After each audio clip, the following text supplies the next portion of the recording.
बहुत सारे के सारे 75 जिलों के नौजवानों ने घेर के रखा लल्लन टॉप को सोशल मीडिया पर भी, वो है रोजगार। योगी आदित्यनाथ सरकार कहती है कोई भाई भतीजावाद नहीं, कोई भ्रष्टाचार नहीं, 4.5 लाख लोगों को नियुक्ति पत्र। विपक्षी कहते हैं जरा इसका ब्रेकडाउन मांग लीजिए। नौजवान कहते हैं साहब सुप्रीम कोर्ट के आदेश हैं, हाई कोर्ट की डबल बेंच के आदेश हैं, यहीं लखनऊ में इको गार्डन में बैठे रहे मॉडल कोड ऑफ कंडक्ट लागू होने तक। कोई कह रहा है कि साहब आरक्षण में दुरुस्त नहीं हुए, कोई कह रहा है कि सरकार ने सुपर टेट का एग्ज़ाम नहीं करवाया, देखिए पेपर लीक हो जाते हैं, 8-8, 10-10 बार ऐसे मामले हुए।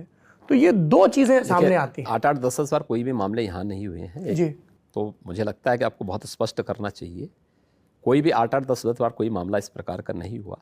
पेपर लीक पे आपकी सरकार ने 8-10 बार, कौन से 8, मुझे गिना दीजिए कौन 8 बार पेपर लीक हुए हैं? पेपर लीक को लेके आप मुझे बताइए पहले, कौन 8 बार कौन से पेपर लीक? मैं वही पूरे आप बताइए ना, लेके आया हूं। आप मुझे बताइए कब 8 बार पेपर लीक हुए हैं?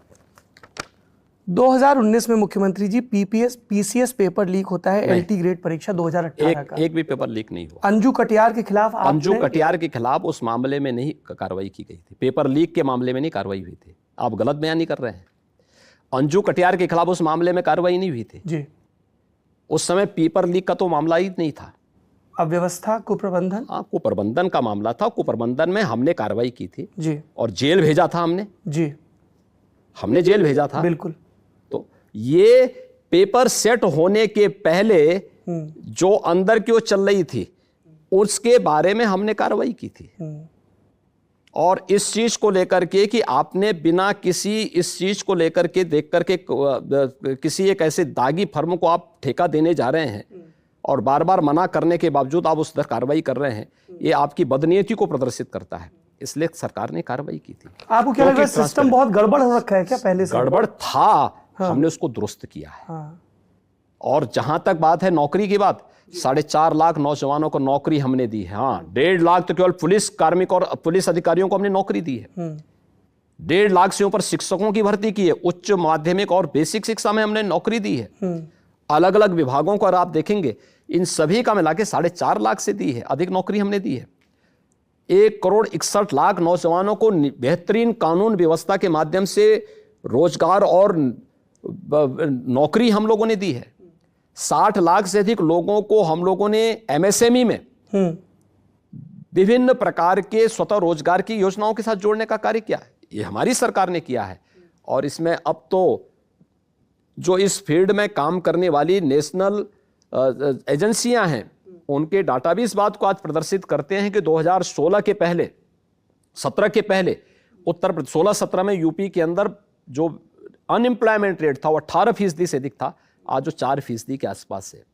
ये डाटा, ये मेरे डाटा नहीं है, ये भारत सरकार के और उन एजेंसियों के डाटा हैं जो इस फील्ड में कार्य कर रहे हैं। हाँ, कुछ मुद्दे पर जैसे टीटी की परीक्षा होनी थी, पेपर लीक हुआ, परीक्षा प्रारंभ होने के पहले हमने निरस्त किया और तह में गए जितने दोषी थे सबको उठा उठा करके जेल भेजा गया।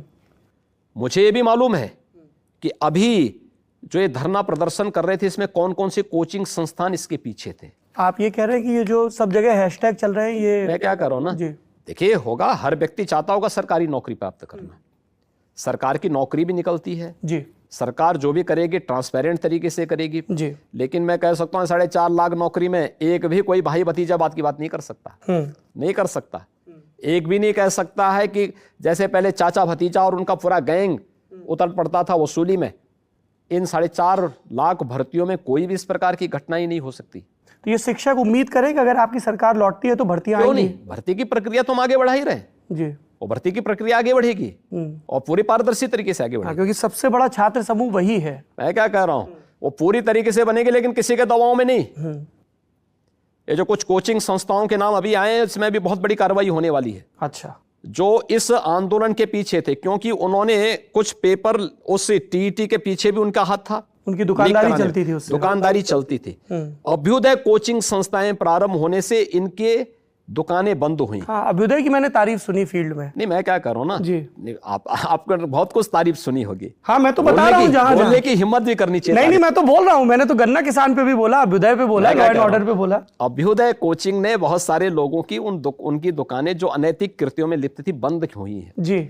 वे लोग इसके पीछे थे और उनमें हम कुछ कार्रवाई करने जा रहे हैं।